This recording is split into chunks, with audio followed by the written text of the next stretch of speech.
Welcome to HFY Galaxy Tales. If you like this story, don't forget to subscribe the channel. The first time I met Lieutenant Maya Reeves, she was disassembling a plasma rifle with her teeth. Well, not literally with her teeth, but she might as well have been. The human female sat cross-legged on the floor of Detention Bay 7, humming some tuneless melody while using a bent spoon, a piece of wire, and what appeared to be her own bootlace to take apart one of our most sophisticated energy weapons. The same weapon that required a full technical team and specialized tools just to perform basic maintenance. My primary gills fluttered in what I can only describe as profound irritation mixed with reluctant fascination. You realize that's military property, yes? I said, my translator converting my clicks and whistles into standard galactic. She looked up, flashing those unervingly white human teeth. Oh, absolutely. Just making some improvements. You guys have a charging inefficiency problem in the tertiary coil system. Real shame, honestly. This baby could output 30% more energy if you just recalibrated the magnetic containment field and adjusted the... Please stop touching that immediately. She did not stop touching that. Commander Vril of the Galactic Enforcement Coalition, that's me, by the way, and I have been dealing with problem species for 43 cycles. Aggressive insectoids who communicated through pheromone-based threats. Handled it. Territorial aquatics who thought everything within 3 parsecs belonged to their spawning grounds. Negotiated a treaty. But humans? Humans were something else entirely. The file on Maya Reeves was 300 pages long, which should tell you everything you need to know. Most personnel files barely reached 12 pages. Hers included incident reports with titles like Unauthorized Modification of Life Support Systems, Improved Oxygen Output by 47%, Still Technically Against Regulations, and Accidentally Created Sentient Cleaning Robot, Refuses to Deactivate It, Says It Has Rights Now. Lieutenant Reeves, I began again, trying to inject authority into my voice. You are here because you violated 7 different articles of the Galactic Military Code. 8, actually. You guys missed the one about unauthorized weapons testing. That grenade launcher I souped up. Yeah, that was definitely not approved for field use. But in my defense, it worked perfectly. Well, except for the slight explosive radius increase. And the unintended EMP pulse. But the targeting system was flawless. I closed all 3 of my eyes and prayed to the ancestors for patience. The human homeworld, Earth, had joined the Galactic Coalition only 5 cycles ago.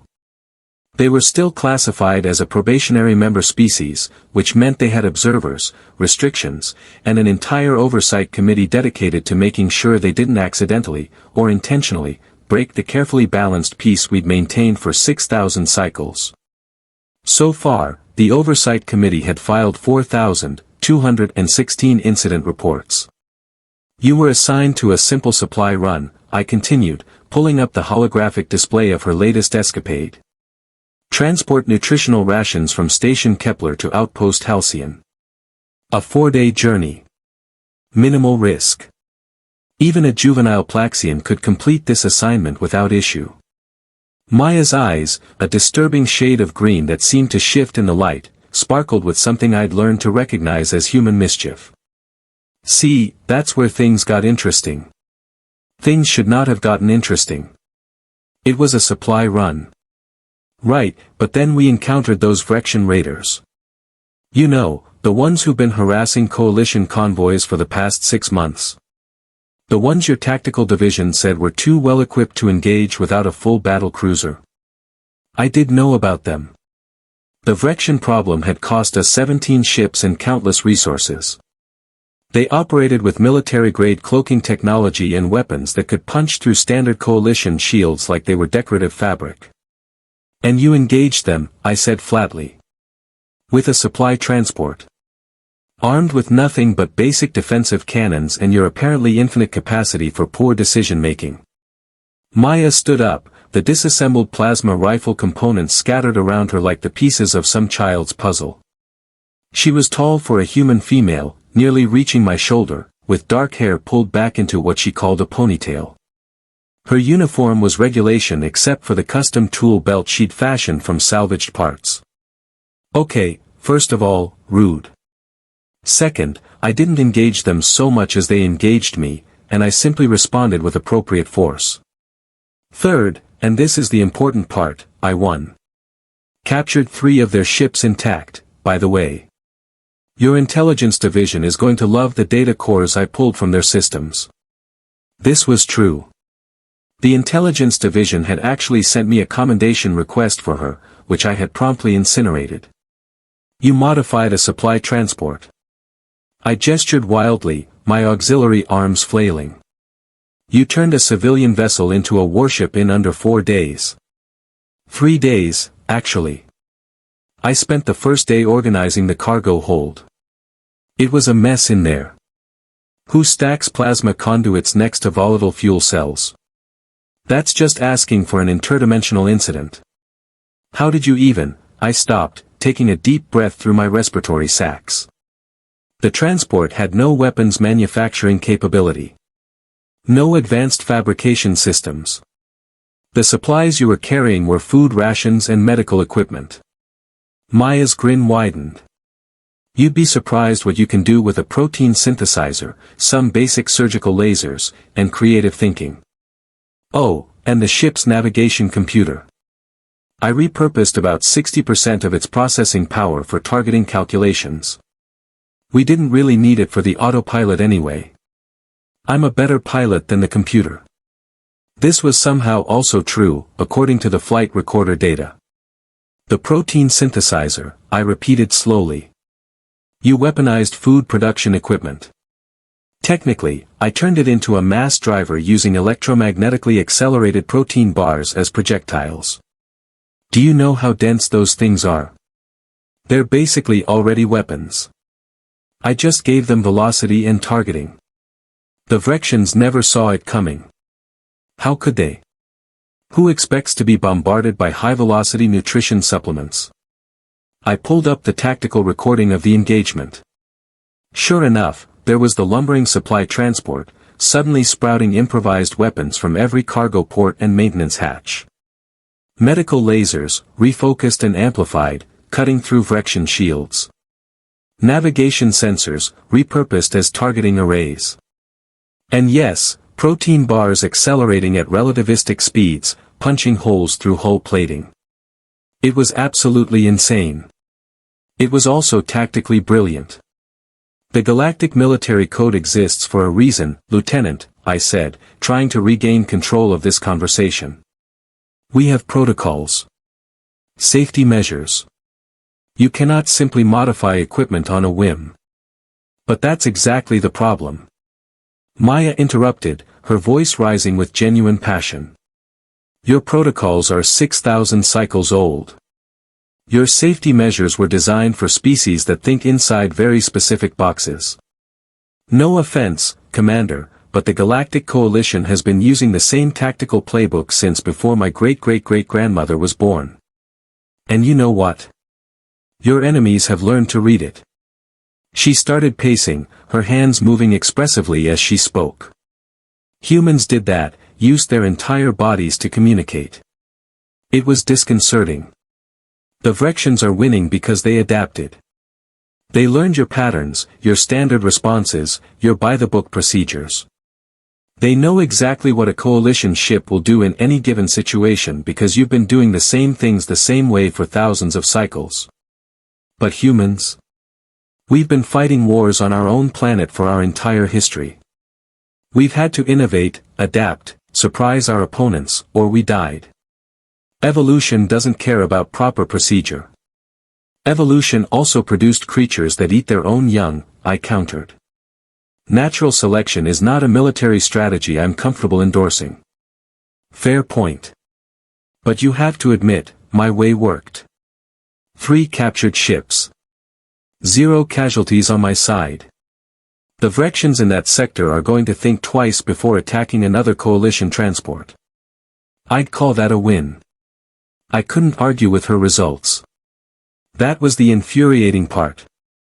Maya Reeves broke every rule in the manual and somehow came out ahead. Her personnel file was full of similar incidents. Impossible situations that she'd resolved through a combination of technical genius, reckless improvisation, and what the human psychiatrists report described as an almost supernatural ability to think outside conventional parameters while maintaining surprising tactical acumen. The psychiatrist had also noted possible authority issues and tendency toward creative insubordination, but those seemed rather obvious at this point.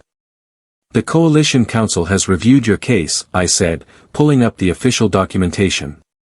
They've decided that court-martialing you would be, and I quote, diplomatically problematic and potentially wasteful of obvious talent, unquote. Maya's expression brightened. So I'm not being kicked out. Worse. You're being reassigned. To me. The brightness dimmed considerably. Oh. That's not what I expected. You and me both, Lieutenant. I transmitted the orders to her personal data pad. There's a situation developing in the Corvin sector. A species called the Mothers has been expanding aggressively, absorbing smaller civilizations, taking their technology, their resources, their populations. Standard diplomatic channels have failed. Military responses have been unsuccessful. Unsuccessful how? They've destroyed or disabled every fleet we've sent against them. 17 engagements, 17 defeats. They seem to anticipate our tactics, counter our strategies, and adapt to our weapons faster than we can deploy them. It's as if they've studied everything we might possibly do and prepared responses in advance. Maya's eyes lit up with that dangerous gleam again. So you need someone who doesn't do things the expected way. The Council believes a human perspective might offer alternative approaches. Personally, I think they're desperate and grasping at anything that might work. But orders are orders. What's the mission parameters? We're taking a small task force into Corvin space. Intelligence gathering, primarily. Maybe sabotage if opportunities present themselves. The Council wants to understand the Mothers better before committing to a full-scale war. And you want me because I break things creatively. I want you because apparently I've angered the ancestors in some previous life and this is my punishment, I said. But yes. Your ability to improvise may prove useful. Just try not to turn our flagship into a weapon of mass destruction using coffee makers and good intentions. Maya picked up one of the plasma rifle components, examining it thoughtfully. No promises. But I'll do my best to only weaponize things with your permission. Mostly. Usually. Sometimes. That's not reassuring. Commander, if you wanted reassuring, you wouldn't have requested the human who turned a food delivery ship into a pirate hunting kill box. She reassembled the plasma rifle with practiced ease, the whole process taking maybe 30 seconds. Then she made a minor adjustment to something inside the casing and handed it to me. There. Your charging efficiency just went up 28%. You're welcome. I took the weapon gingerly, half expecting it to explode. My scanner confirmed her modifications had indeed improved its performance. Significantly. We leave in 6 hours, I said, defeated. Try not to modify anything vital before then. Define vital. Anything that keeps us alive or prevents us from being stranded in deep space. So the recreational facilities are fair game? Lieutenant Reeves. Kidding. Mostly. I'll see you at the ship, Commander. She snapped off a surprisingly crisp salute and headed for the door, pausing just before it opened. Hey, quick question. This Corvin sector mission. How likely are we to encounter hostile forces? Extremely likely. Why?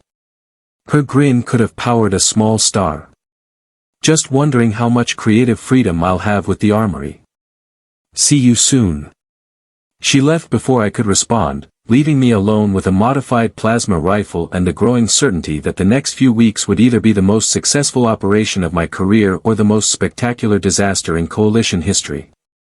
Possibly both. I looked at the rifle in my hands, then at the door she just exited through, then back at the rifle. The ancestors help us all. The GCS Valor was a dreadnought-class warship, which in Galactic Coalition terms meant it was big, heavily armed, and had been designed by committee over the course of several hundred cycles. It was also, as Maya pointed out within 3 minutes of boarding, tragically inefficient. Your power distribution network has 17 redundant safety buffers, she said, examining a wall panel in the main corridor. 17. That's cutting your actual output by almost 40%. And don't even get me started on the weapons targeting array. It's routing calculations through 6 different verification systems before firing. 6. By the time your computers decide it's okay to shoot, the enemy has moved, had lunch, and filed their taxes. Lieutenant Cora, my second-in-command and a very patient Tuluvian, chittered softly. The safety systems prevent catastrophic failures. They also prevent catastrophic successes, Maya countered. Look, I get it.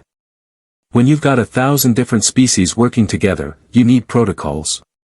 But there's a difference between safe and paralyzed. Right now, your ship is the military equivalent of bubble wrap. Very protected, but not super threatening.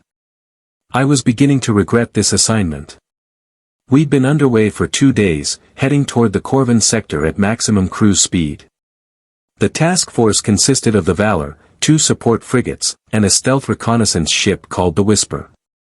43 crew members total, representing 12 different species. All of them trained, experienced, and following proper coalition procedure. And then there was Maya. She'd already befriended the engineering crew, scandalized the weapons officers with her suggestions for improving the missile systems, and somehow taught the ship's AI to tell jokes. Bad jokes. The kind that made absolutely no sense to anyone except humans and, apparently, artificial intelligences. Commander Vril, the communications officer, called out. We're receiving a distress signal from the mining colony on Epsilon Rock. They're under attack. I moved to the tactical display. The small asteroid-based colony was barely within our patrol route, home to maybe 200 workers extracting rare minerals. According to sensors, 3 ships were currently bombarding their defensive shields. Identify the attackers, I ordered. Signatures match Mother's vessels, sir. Medium assault class. Colony shields are down to 30% and failing. This was it. Our first potential encounter with the enemy we'd been sent to investigate. Standard protocol dictated we call for reinforcements and observe from a safe distance, gathering intelligence. Engaging 3 assault ships with our current force was risky, even with the Valor's superior firepower. Time until colony shields fail? I asked. 18 minutes, Commander. And time for reinforcements to arrive? 3 hours minimum. Which meant the colony would be destroyed or captured long before help arrived. I looked at the tactical display, running probability calculations. Our odds of success in a direct engagement were approximately 44%. Not terrible, but not comfortable either. Commander, Maya said quietly, appearing at my side. Permission to speak freely. When has that ever stopped you? Fair. Look, I know what you're thinking. By the book says we observe and report. Wait for backup. Follow procedure. But those are people down there. Real people who are going to die in 18 minutes if we do nothing. I am aware of that, Lieutenant. I am also aware that charging in recklessly could result in the destruction of this entire task force. So don't charge in recklessly. Charge in cleverly. Cora's antennae perked up. You have a plan? I always have a plan. Well, usually. Okay, sometimes I make it up as I go, but this time I actually have one. Maya pulled up a secondary tactical display, her fingers dancing across the controls. The Mother's ships are focused on the colony. They're not expecting resistance because your standard protocol is to wait for backup. So we use that. She highlighted one of the enemy vessels. The Whisper sneaks in close using its stealth systems.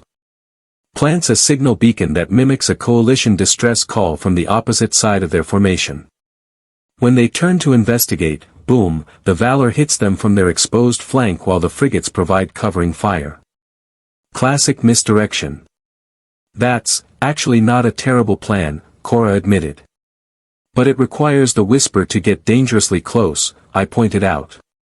If their sensors detect the ship. They won't. Not if we give them something else to look at.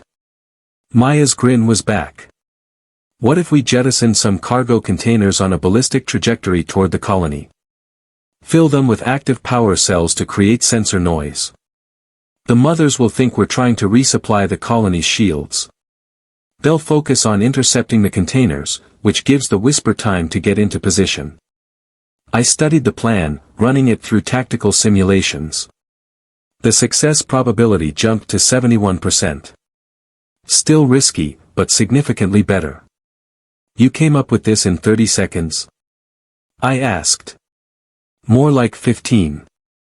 The other 15 I spent trying to figure out how to explain it without using the phrase "trust me, it'll work," because I know you hate that. I do hate that. Hence the actual explanation. So, are we doing this or are we letting 200 miners become Mother's prisoners? I looked at Cora, who gave a subtle nod. Sometimes command meant following the rules.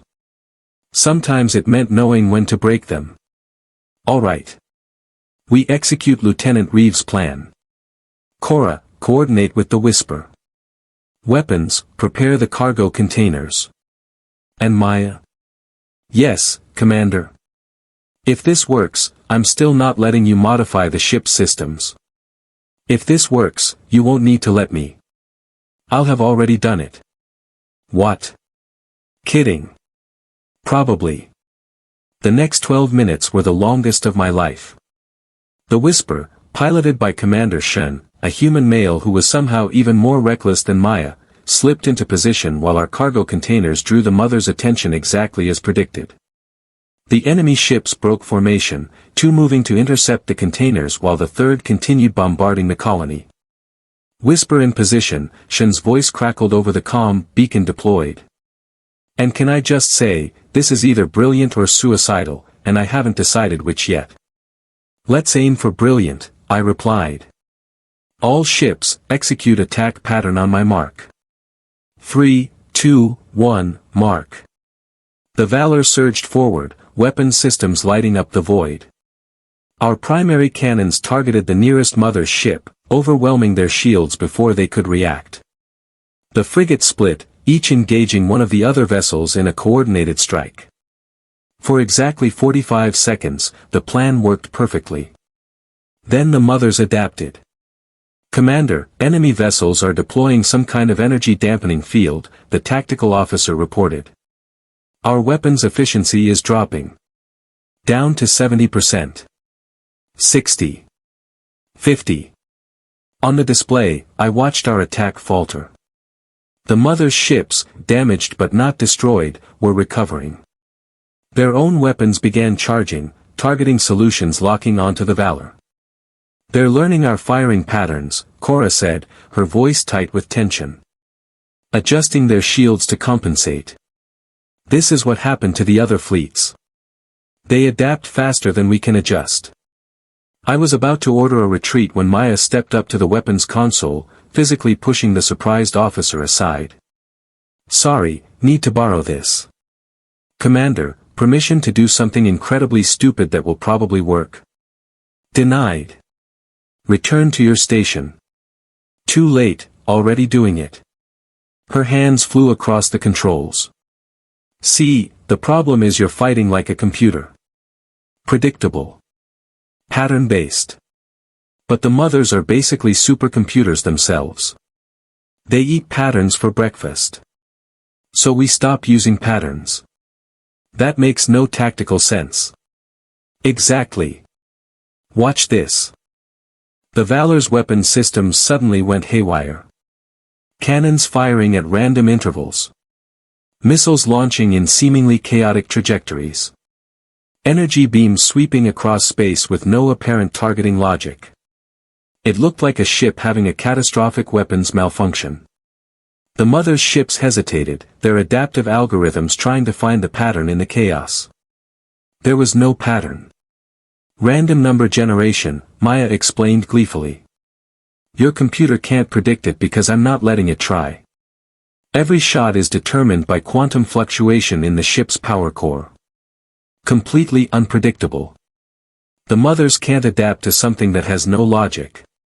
One of her random missiles struck a mother's ship's engine block. Pure luck. Another random beam sliced through a weapons array. Also luck. But with hundreds of random shots firing every second, luck started to look like strategy. Frigates, match our firing pattern. I ordered, suddenly understanding. Randomize everything. That's against every tactical. Do it. Chaos erupted. 3 coalition ships firing with absolute abandon, no coordination, no planning, no predictability. The mother's vessels, designed to analyze and counter systematic attacks, couldn't cope. Their shields adjusted for threats that never came. Their weapons targeted positions we'd already abandoned. Their tactical algorithms crashed trying to find meaning in madness. Colony shields are holding, someone reported. Mother's ships are, wait, they're retreating. Sure enough, the 3 vessels broke off their attack, fleeing into hyperspace. Damaged, confused, and thoroughly defeated by weaponized randomness. The bridge was silent for a long moment. Did we just win a battle by having a temper tantrum with our weapons systems? Cora asked. Yep, Maya said, looking far too pleased with herself. Turns out the best way to beat a super-intelligent enemy is to act super-unintelligently. They literally cannot comprehend tactical incompetence as a valid strategy. I slumped into my command chair, feeling about 300 cycles older than I had this morning. Lieutenant Reeves, you directly violated orders, compromised weapons system integrity, and employed a combat technique that violates approximately 47 different tactical regulations. I know. I'm sorry. Well, not really sorry, but I recognize that I should probably feel sorry, which is almost the same thing, right? You also saved 200 lives and defeated an enemy that has destroyed 17 coalition fleets. She perked up. So, we're good. We're not good. We're never good. But you're not being court-martialed today. I pulled up the after-action report interface. How replicable is this tactic? Oh, super replicable. Any ship with weapons and a random number generator can do it. The trick is committing to the chaos. You can't halfway randomize. You have to fully embrace the stupidity of it. Which, honestly, seems to be my specialty. Over the next hour, we helped the colony repair their shields and provided medical supplies. The miners were grateful, confused, and kept asking why our weapons had malfunctioned so catastrophically yet effectively. We decided not to explain. Back on the Valor, I found Maya in the engineering bay, examining the ship's power distribution network with that dangerous look of concentration. Don't even think about it, I warned. Too late. Already thought about it. Now I'm planning it. Maya. Commander, hear me out. What if I told you I could increase the ship's power output by 35%, improve weapon cycling time by 40%, and reduce energy consumption by 20%, all with minimal modifications? I would say that sounds too good to be true. It absolutely is too good to be true by conventional standards. But I'm not conventional. Give me 72 hours and access to the engineering team. If I can't deliver those improvements, I'll stop suggesting modifications for the rest of the mission. Scout's honor. What's a scout? Human thing. Just trust me on this one. I looked at her, really looked at her. This human who had been nothing but trouble since the moment I met her. Who broke rules like they were suggestions. Who saw problems as opportunities and protocols as starting points rather than endpoints. Who had just saved 200 lives by turning military tactics into performance art. 72 hours, I said. But you work with the engineering team, not around them. And if anything explodes? It won't explode. Probably. There's like a 5% chance of minor plasma venting, but that's well within acceptable parameters. Those are not acceptable parameters. Fine, I'll get it down to 2%. Happy? I wasn't happy. But I was beginning to think that maybe, just maybe, the Coalition Council had made the right call putting this brilliant, infuriating human on my ship. The mothers had adapted to 6,000 cycles of predictable Coalition tactics. But they'd never encountered someone like Maya Reeves. Someone who looked at a weapon and saw a puzzle. Who looked at impossible situations and saw interesting challenges. Who looked at the established way of doing things and immediately started calculating how to do them better. We'd given her weapons, ships, and equipment designed by committee and refined over millennia. She was giving them back to us upgraded, improved, and probably slightly dangerous. And maybe, just maybe, that was exactly what we needed. Get to work, Lieutenant, I said. But so help me, if the ship develops sentience and starts telling jokes.